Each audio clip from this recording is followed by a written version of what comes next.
ভারতের লোকসভা নির্বাচনে বসিরহাটের বিজেপি প্রার্থী রেখা পাত্র তৃণমূলের ঘুম কেড়ে নিয়েছে।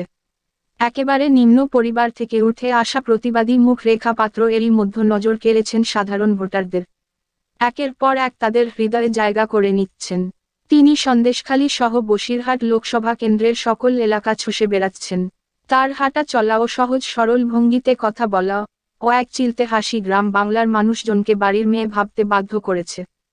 সন্দেশখালীর প্রতিবাদী মুখ রেখা পাত্র এজন্যই তৃণমূলের টার্গেটে পরিণত হয়েছে। তার বিরুদ্ধে নানান ষড়যন্ত্র শুরু করেছেন তৃণমূলের শীর্ষ নেতারা।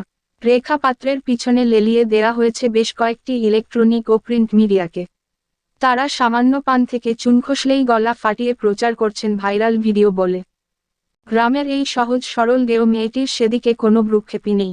প্রচার কাজে ব্যস্ত রেখা ছুটছেন এ প্রান্ত থেকে অন্য প্রান্তে।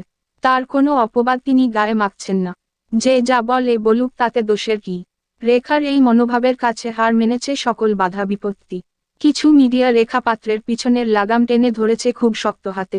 তাতে কি পাশা বদল হবে? আসলেই না। তৃণমূলের কোনো ধাপ্পাই কাজে লাগছে না, বরঞ্চ সাপে বর হচ্ছে। শুনলেন এ নিউজ বাংলার বিশেষ প্রতিবেদন।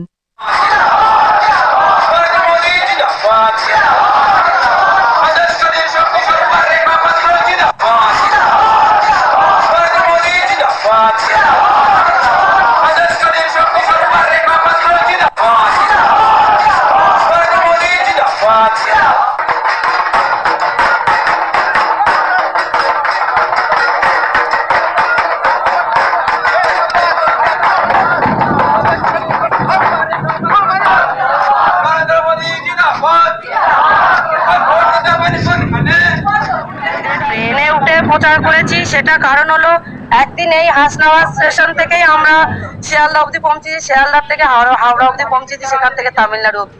এরকমই কিছু কিছু মানুষ আছে এখানে, হয়তো কিছু কিছু অভাবী মানুষ আছে, তারা আজকে হয়তো কিভাবে সেবা দিচ্ছে। তারা আমার পাশে আছে, ঘরের বোনের পাশে আছে, ঘরের মেয়ের পাশে আছেন।